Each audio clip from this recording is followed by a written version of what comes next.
Now, if you start talking about other model servers, like I think the biggest one right now in production for people that are deploying their own models is VLLM. They have a completely different engine. They're not using Llama CPP. And then you have LG Lang, SG Lang, which is like another one. But all the clients that I have that are deploying local models for their products and services are using VLLM. It's a really beefy engine. But VLLM has really been designed to handle thousands of users and thousands of requests, and it's highly optimized for that. So if you're building something and your goal is to have thousands of users on the system and needing to do that level of inference, then yeah, like VLLM is going to be sort of that option. Kronk is not trying to compete in that space. All the optimizations that I share with you today are really about Kronk being a personal engine to you or a personal engine to a single app. All right?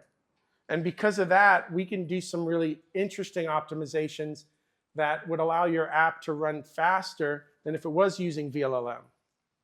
Again, because I care about something different, right? I'm not trying to compete with VLLM. That's a whole nother thing. I just want this to be the best SDK and model inference for a single human being or a single app. It's not that you couldn't run this with a small team, but you're not going to get the same performance, say, as VLLM if that's what you're trying to do. Right? At some point, what I try to tell everybody, if you're doing open source or you're building product, you have to pick a lane. Be a niche. Find your niche, or whatever that word is. Pick your lane and be the best in that lane, right? And VLLM has already carved out its lane. It wants to be the best local model server for really big deployments of like multi-user. I could have gone down that lane. Not interested in that lane. I was interested in me running an agent locally, writing an app. And ideally, the idea is that the app doesn't even have to run on this hardware. It can run on Arduinos. It can run on the edge. This software, especially with TinyGo, you can now run these little tiny models almost anywhere.